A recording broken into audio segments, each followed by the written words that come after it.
Check out this clip from the latest pre-patch podcast.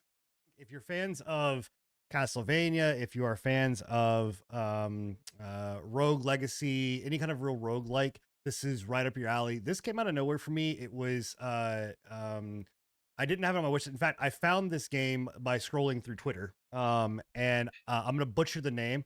It's Summum Aeternia, I think is how you pronounce it, but it's Summum, Aeternia.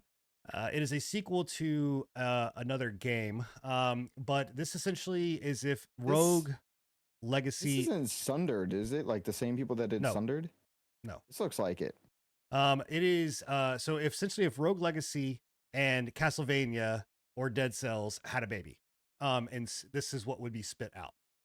Love the art style first and foremost. Like I had to just like gush about the art style because it's a beautiful game. Like it is a demo. You can go and get the demo or pay $20 to play the full game. But I love this like there's something about the art style here that is very different than like, you know, your pixel of like Rogue Dead Cells and whatnot. I don't know. It's a beautiful game all in all. But essentially, if you've played one roguelike, you've played this. One of the cool things that I like about it though is that you can get weapons and you can attach upgrades and bonuses to those weapons. And then if you buy a new weapon, you can actually transfer those over if there's open slots to your weapons. So you can kind of make different builds, which is really nice versus just like in Dead Cells, you grab a weapon, that weapon has aspects on it and they're locked. This gives you some build variety to it. That's cool. It is I will say if you're playing on mouse and keyboard, which a lot of people will tell me like you're an idiot for playing mouse and keyboard on any kind of roguelike like this, it is a little tough. Like it's not the easiest thing in the world. It's definitely more built for a controller. But it's a blast. They also do this really cool thing with worlds and their seeds. So you start off and you get a generic seed. As you run through the level, you get more of these points and gold and ether and all this other kind of stuff, and your seed continues to grow depending on how, and I say seed not as in just seed of the world, but actually the seed that you use. So think of it like a plant will actually grow you're over spreading time. your seed.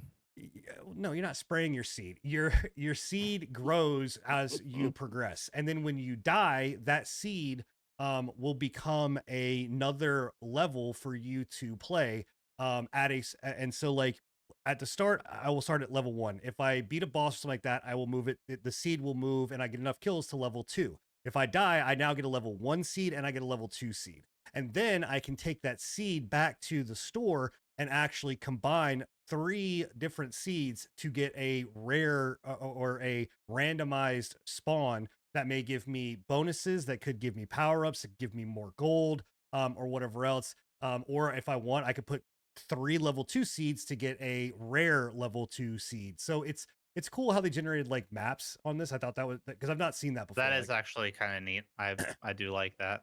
Yeah. And then obviously, you know, you have your stores, you have your you know, different weapons. They have guns, pistols, size, different armors, yeah, boss fights. Right now it's still in early access. There's 8 total bosses, I believe, that they have, 7 unique worlds. I may be get that flipped around.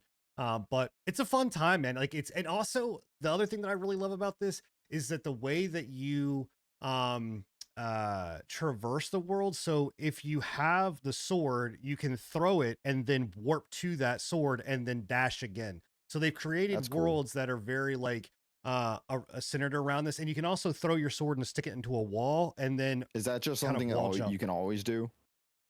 With that sword. With that sword, okay. Yeah, or with swords. So like guns get a different ability, size will have a different ability, swords will have a different ability.